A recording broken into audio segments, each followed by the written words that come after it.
안녕하세요. 해신의 이상현입니다.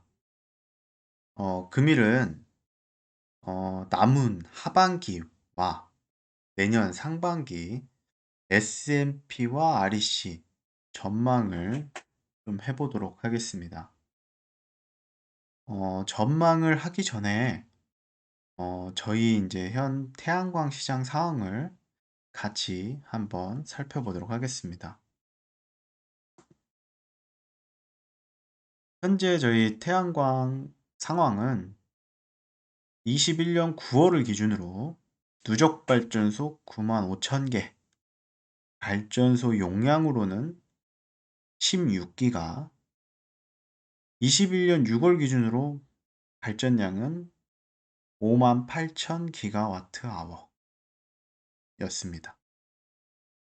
21년 9월 기준으로 태양광 용량 기준으로 보면 원전 5기 용량이고요. 발전량으로 보면 1.7기에 해당하는 발전소가 운영되고 있다고 보시면 될 것 같습니다. 음, 우리 각 발전원에 대한 우리나라 발전량에 따른 비중이고요. 11년도부터 20년도까지 이 비중이 있는데, 발전량은 소폭 상승을 하였으나 원전, 석탄, 가스 세 가지 발전원을 가지고 비중을 보면 11년도부터 20년도까지 별 차이가 없는 것을 보실 수 있습니다. 아마 탄소 중립을 우리가 말하고 석탄 발전의 경우는 약 한 5% 정도가 하락한 게 보이실 겁니다. 그만큼 2020년도 35.6%, 한 5% 정도 하락된 이 수치는 신재생 에너지가 그 자리를 메꿨다고 볼 수 있을 것 같습니다. 11년도 발전량은 약 50만 기가와트 아워였는데 20년도 발전량은 약 한 55만 기가와트 아워인 걸로 봐서 약 5만 기가와트가 발전량이 늘었는데 우리나라가 11년도부터 20년도까지 전기의 사용량은 분명 늘었을 걸로 보여집니다. 근데도 불구하고 5만 기가와트 아워밖에 늘지 않았다는 건 아마도 가전제품의 전기, 전자제품의 효율이 그만큼 좋아지지 않았나 이렇게도 생각해 볼 수 있을 것 같습니다. 2020년도에 신재생과 양수, 기타 발전, 합산 보급 비중은 약 한 8.6%입니다. 제가 이거를 언급하는 이유는 우리 연도별 의무 공급 비율을 상향한 거를 아실 겁니다, 모두들. 20년도 기준 우리는 의무 공급 비율이 7%인데 이미 8.6%를 달성하고 있었습니다. 21년도에 9%를 달성해야 되는데 아마도 21년도에 9%는 무난히 달성하지 않을까 싶습니다. 우리가 관심 있게 볼 건 앞으로의 전망이기 때문에 22년도가 될 것 같은데요. 과거 의무 공급 비율은 22년도에 10% 달성이었습니다. 아마 이 10%가 계속 지속이 되었다면 REC는 지금도 하락을 하고 있을 걸로 생각이 됩니다. 개정안을 보시면 22년 12.5%로 개정을 하는데요. 12.5%를 달성하기 위해서 지금 현재 REC 가격이 소폭 상승하지 않았나 이렇게 생각이 됩니다. 태양광 관련한 전국 인허가 현황을 좀 살펴보면요. 21년 9월 기준으로 전북과 경북 기준으로 5만 6천 건, 이 중에 사업 개시 신고된 건은 2만 7천 건, 약 한 22만 9천 건이 사업 개시가 안 된 상태이고요. 여기서 우리가 허수라고 표현하는 허가만 받고 사업을 안 하거나 또는 뭐 이 인허가라는 표현이 발전사업 허가 기준인지 개발행위 허가 기준인지를 모르기 때문에 허수를 좀 감안한 상태에서 전국으로 신규 발전소 인허가 건을 추정을 해본다면 약 한 4만 건이지 않을까 생각이 듭니다. 이 4만 건이면 우리가 그동안 설치한 발전소 개수가 9만 5천 개니까 약 한 절반에 이르는 숫자고요. 엄청난 허가가 나 있다 라고 보시면 될 것 같습니다. 아마 이거를 해소하기 위해서 한전에서 그 DL 용량을 올린다거나 많은 노력을 기울였고요. 아마 21년도가 지난다면 사업 개시 발전소는 상당히 늘어나지 않을까 이렇게 생각이 듭니다. 저 의무 공급 비율을 상향을 하면서 여론은 굉장히 부정적입니다. 30년에 재생에너지 30% 달성은 불가능하다 해서 원전 비중을 높여야 한다.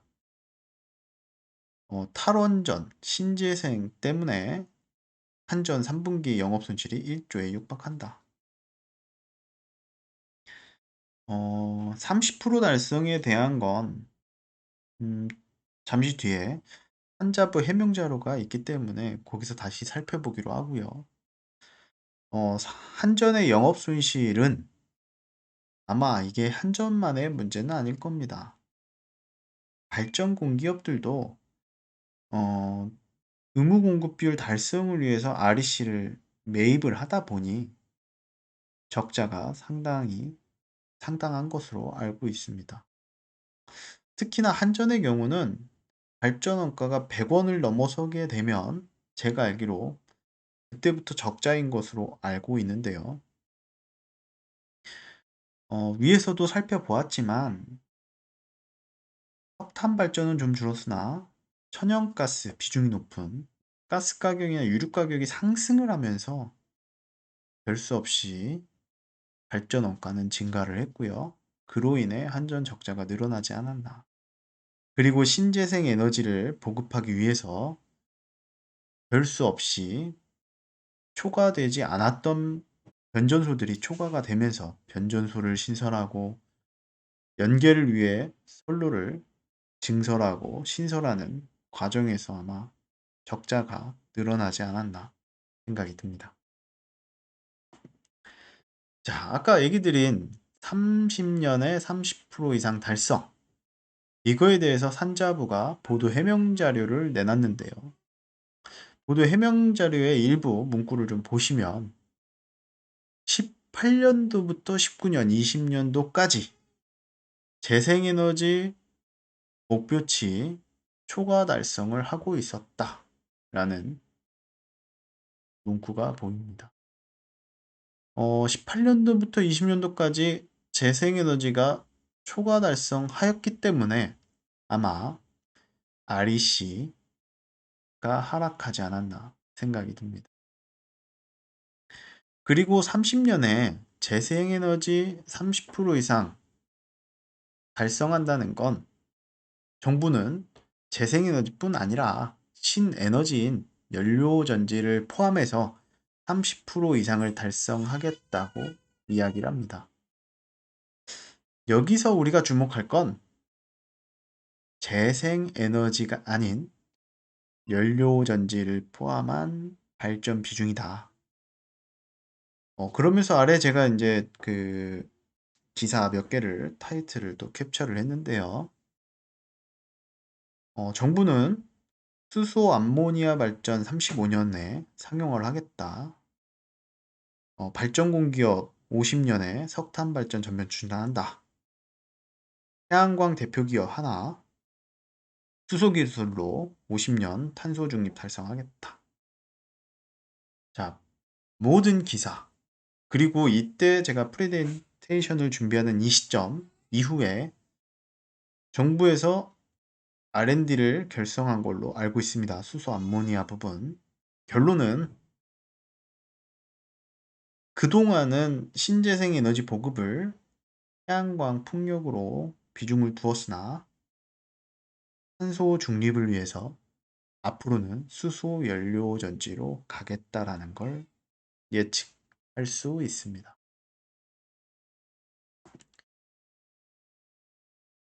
REC의 가격을 조금 살펴볼 건데요. 음, 전력거래소에서 이제 제가 요 캡처를 한 건데 4년간 전력거래 데이터를 좀 보면 아까 얘기한 의무 공급 비율을 초과 달성하였다고 했고 그로 인해서 희한하게도 횡보를 하다가 급락하는 횡보를 하다가 급락하는 구간들이 존재하는 걸 볼 수 있습니다. 이런 그래프가 그려진다는 건 아마 전력거래 시장은 대부분 발전공기업 6개사가 주도를 하기 때문 아닌가 싶습니다. 그리고 최근 상승한 건 의무 공급 비율 12.5%를 달성하기 위해 소폭 상승하지 않았나 예상이 됩니다.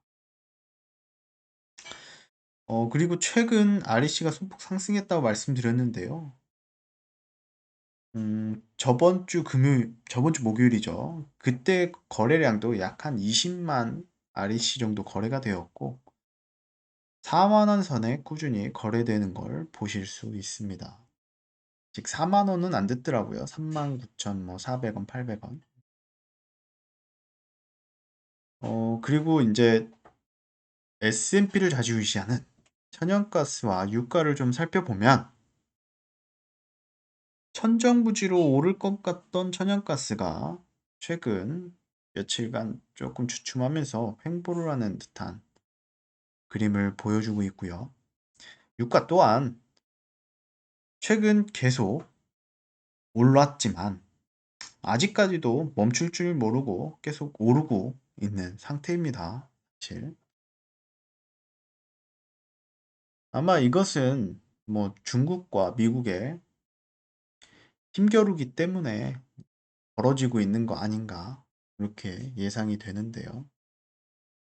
어찌 되었건 겨울이 다가오면서 난방 수요가 증가되고 그로 인해서 천연가스가 가격이 폭등할 거다. 이렇게 예상들을 내놓았는데 다행히도 러시아에서 유럽의 가스 공급을 확대하면서 아까 보신 그래프처럼 천연가스 가격이 조금 하락하며 횡보를 하고 있는 것 아닌가 싶습니다.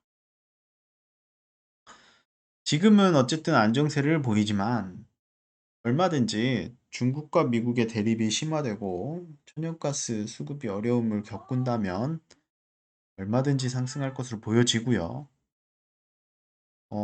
한은도 천연가스 가격이 내년도 상반기까지는 높은 가격이 유지될 것으로 전망을 하고 있습니다. 여기까지 태양광 시장의 전망을 쭉 살펴보았고요. 전망을. 이로 인해 이제 제가 결론을 좀 내보도록 하겠습니다. 천연가스 유가 상승 기조는 유지가 될 것으로 보여지고요. 내년도 상반기까지. 발전 비중 60%가 천연가스와 유가를 차지하는데 이것들이 상승한 상태로 유지가 된다면 발전 원가의 상승은 불가피할 것으로 보여집니다. 그리고 그로 인해 원부자재 가격이 계속해서 상승을 하고 있고요. 그만큼 태양광 발전 시설 설치 단가도 같이 상승을 하고 있습니다.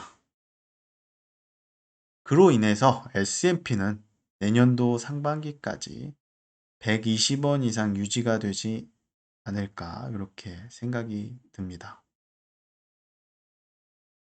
REC를 보면 의무 공급 비율을 상향을 했고 그로 인해서 REC 수요와 공급에 약간의 불균형이 발생하였습니다.